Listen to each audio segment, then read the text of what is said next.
Sorry, I just couldn't help. Pirates of the Spanish Main have always thrilled us. From Errol Flynn to Johnny Depp, the clashing swords, the tall ships, the adventure, the danger. What kid hasn't imagined running away to the Caribbean to sail under the Jolly Roger? Now, how John Calico Jack Rackham, Anne Bonny, and Mary Read ended up pirates in the 1710s Caribbean is a great story of three people who just came together at the right place and the right time. Welcome. I'm Meg Biddick, and this is History is Criminal. In this episode, we're going to take a look at three of the most famous pirates of the golden age of piracy: Calico Jack Rackham, Anne Bonny, and Mary Read. Now, if you don't know much about pirates, two of these names might have caught you off guard a little, but yes, there were women pirates. Anne Bonny and Mary Read would become two of the most infamous female swashbucklers of the 1710s. And while their careers as pirates were short lived, they left a story that still intrigues us to this day. Very little is known about Mary Read's life as a young girl, and what we do know comes from Captain Charles Johnson's 1724 work, The General History of Robbery and Murder of the Most Notorious Pirates. This book is largely conjecture, and even its author might not be who he seems. Some evidence suggests the book was actually written by Daniel Defoe. Defoe, of course, was no stranger to some of the darker elements of the 1700s society. What we can piece together, though, is that Mary was born out of wedlock sometime around 1695. Her mother had a son from an earlier marriage. Money, from the son's paternal grandmother, was largely responsible for keeping food on the table and a roof over their heads. But when the boy died, Mary's mother had her young daughter dress as a boy in order to keep the money flowing. It seems they kept the ruse up until Mary was 13, at which time the grandmother passed away. It seems, though, Mary continued to pass as a male. It's likely she found making a living was much more possible as a man in the 1700s than as a woman. She worked for some time as a servant and then was able to go into the military. She would actually serve in combat in Flanders. Now, of course, the first question this brings up is how would Mary, a woman, pass herself off as a man in the English military of the 1700s?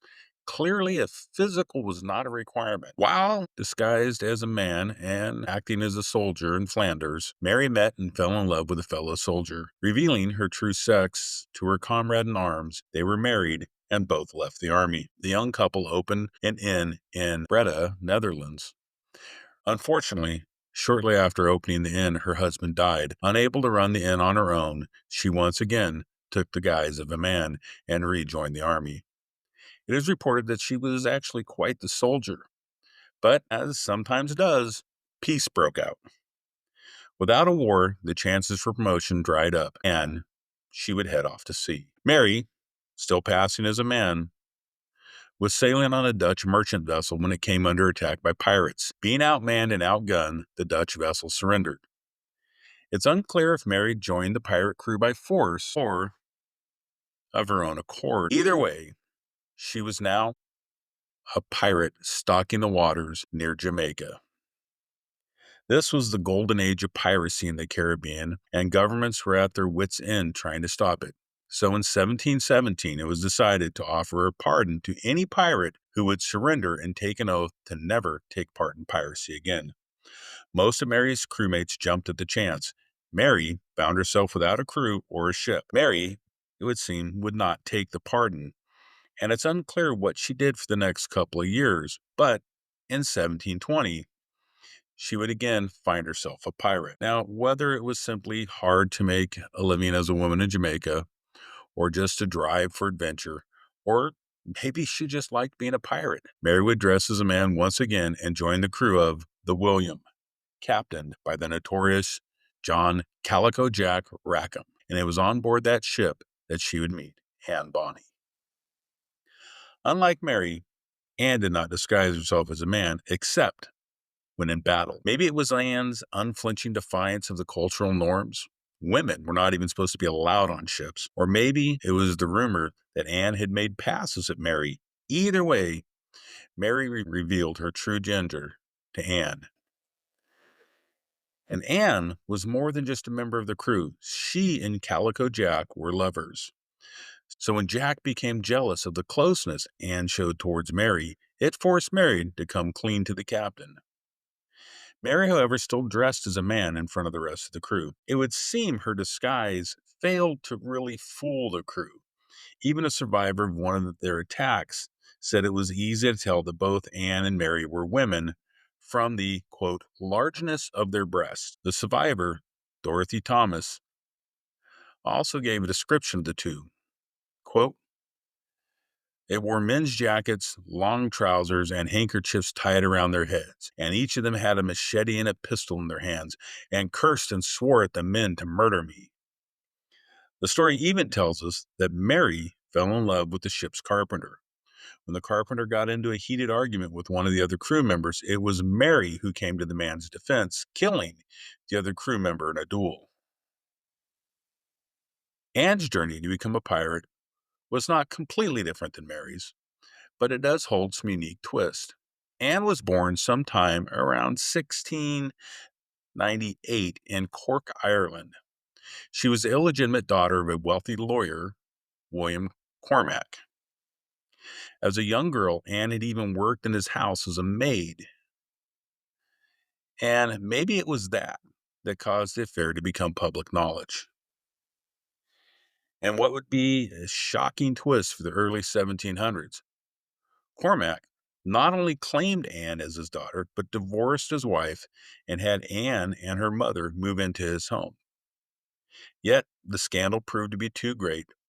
His law practice was destroyed with their lives and reputations in Ireland in shambles. The three did the only logical thing you could do. They moved to the New World. The family settled in Charlestown, later Charleston, South Carolina. Life in colonial South Carolina was hard even if you had money. Anne's mother passed away when Anne was 13, and a couple years later, Cormac attempted to arrange a marriage for Anne and a local man. But Anne, to say, was a little rebellious, a trait that would define her life. She instead ran off with a sailor named John Bonny, though some sources use the name James Bonny. Anne and Bonny then migrated to New Providence in the Bahamas. Once in the Bahamas, Bonny became an informant for Governor Woodes Rogers. Bonny's job was to keep an eye and ear open for news and information about pirates. Rogers was a new governor and in charge of cleaning up the scourge of piracy that was plaguing the Caribbean. Whether it was his chosen profession as a professional snitch or something else, Anne grew tired of her husband and started hanging around with the recently pardoned pirate Calico Jack. Bonny, obviously unhappy at this turn of events, wanted his boss, the governor, to intercede. So Jack did the only thing he could. He offered to pay Bonny to divorce Anne. This was actually a common practice at the time. But when Bonny rejected the offer, Jack and Anne did the only logical thing. They stole a sloop and sailed off to start life as a pirate. Anne would become the de facto second in command of the William. Women were thought to be bad luck on ships and even said to bring bad weather. That sounds a little crazy, but that was the thinking of the day. Women somehow conjured storms. Calico Jack and his crew seemed willing to look past Anne's sex. It could be her fierce reputation, including the story of her once beating a would-be rapist nearly to death, that caused the crew to make an exception. It could also just be the surprisingly democratic and egalitarian world of pirate society that allowed them to accept a woman as an equal. Whatever it was, she would prove to be a valuable and respected member of the crew. John, Calico Jack Rackham, was born on the 26th of December, 1892 in England. The name Calico Jack was given to him because he loved to wear colorful coats. Beyond that, his early years are a mystery. He shows up in the historical record in the late 1710s as the quartermaster of the well-known pirate captain Charles Vane. In 1710, Vane and Calico Jack both rejected a royal pardon, and Vane was making a name for himself as a daring pirate captain. Later that same year, they found themselves in a tight spot with a French warship. Jack and much of the crew wanted to stand and fight. Vane had other thoughts, wanting to run for it. Now, the captain had the final word in these matters, so they ran, escaping the French. After the fact, though, the crew called for a vote of no confidence in Captain Vane. Vane was removed as captain, and in the democratic world of the pirate society, John Calico Jack Rackham was elected the ship's new captain. Vane and the handful of crewmen who had supported him were marooned on a small island. Calico Jack and crew were meeting with moderate success, focusing on small merchant shipping and fishing vessels, but in February he would capture and then lose his greatest prize. The capture of the Kingston, a merchant vessel loaded with valuable cargo. Unfortunately for Jack and the crew, the owner of the merchant vessel hired a pirate hunter to find the Kingston. These pirate hunters were actually oftentimes former pirates themselves who had taken the pardon. The bounty hunter was able to track them to a small port.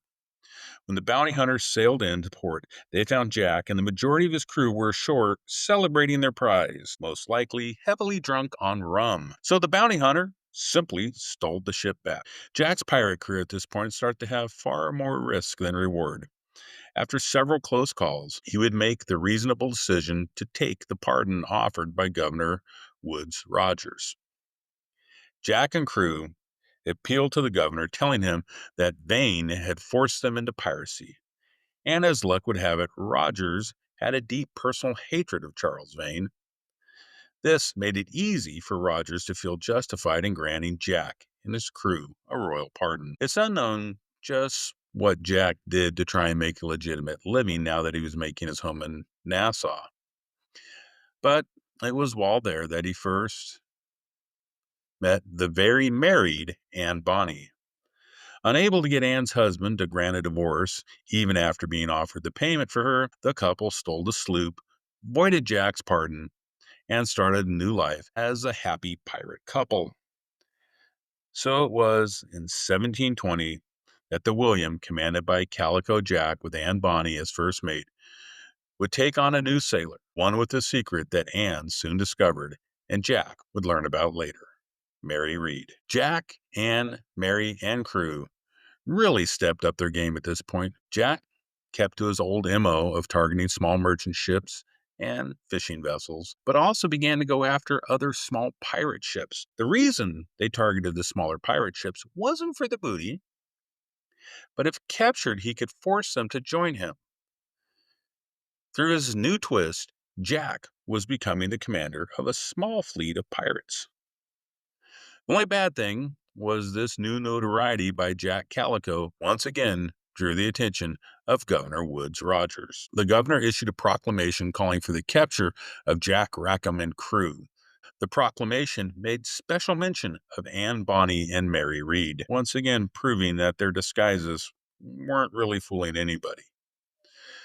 The reward offered caught the attention of pirate hunter Jonathan Barnett. Barnett was a privateer who had first sailed in 1712 during the War of Spanish Succession. Now, if you're unfamiliar with the term privateer, it is something like a pirate who works on behalf of one country. This can allow a nation like England to attack, say, the Spanish with some degree of deniability. It also gives the privateer the luxury of being able to dock in ports under English control without fear of capture. It would also be a common strategy used by most nations well into the 19th century, and Barnett was making the most of being an English privateer. In the years between 1712 and 1720, he had met with a great deal of success raiding the Spanish gold fleet. It was also during this time that he was commissioned as a pirate hunter. Reports reached Barnett of pirates harassing fishing boats off the coast of Jamaica, so he focused attention to the waters off that island. In early November, the sloop William was spotted at anchor in a small Jamaican bay. Barnett sailed his 90-ton heavily armed ship, the Tiger, spelled with a Y, alongside the William. They called out, asking whose ship it was, and they were answered with John Rackham of Cuba. Barnett ordered them to strike their colors, meaning surrender. Barnett was answered with a blast from the swivel gun on the deck of the William. So the Tiger answered with a resounding broadside that ripped through the deck of the William, tearing loose the boom and the rigging. Barnett's men boarded the damaged pirate ship to find most of the crew, including Jack, too drunk to fight. A handful of pirates attempted to repel the boarders, reportedly led by Bonny and Mary Read. The fighting ended quickly. The vast majority of the pirates, unable to resist, having been celebrating their recent run of luck, now they were transported to Spanish Town, Jamaica, and put on trial for piracy. Most pirate trials would be quick and a foregone conclusion. All were found guilty and sentenced to be hanged. Anne and Mary had their sentences delayed, however, reason being both were pregnant. Anne with Calico Jack's child, and Mary most likely with the child of the ship's carpenter. John Calico Jack Rackham was hung on the 18th of November in Port Royal. His body was then placed in a gibbet, a small cage usually, and displayed on an island at the mouth of the Port Royal Bay, known today as Rackham's Cay. On his hanging, Anne said, quote, "If he'd fought like a man, he need not hang like a dog." A less than loving tribute to Calico Jack. The rest of the crew were hanged at Port Royal and some other locations around Jamaica. As for Anne and Mary, the record gets a little fuzzy. Mary, it seemed, died in prison, possibly from complications of childbirth. She was buried in April 1721. There's no record of a child being buried or of her giving birth, so it is possible that Mary died while still pregnant. The end of Anne's story gets quite a bit more mysterious. Records on her seem to go silent, and what records do exist are conflicting. There's no record of her execution or of a pardon. Her legend says that her family used influence to get her quietly released from prison. She and her child migrated back to Charleston, where she remarried and lived well into her 80s, passing away in the 1780s after a long and respectable life as the wife of a gentleman farmer.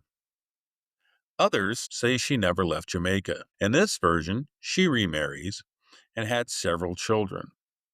There is a gravestone in Spanish Town marked with the name Anne Bonny and dated 1733. But this Anne Bonny is spelt differently than the way Anne Bonny spelt her name, specifically with no E at the end of Anne. Now, I personally want to believe the first version of that story. I love the idea of Anne as a little grandmother surrounded by her grandchildren saying, "Sit down and listen to Granny tell you about when she was a pirate."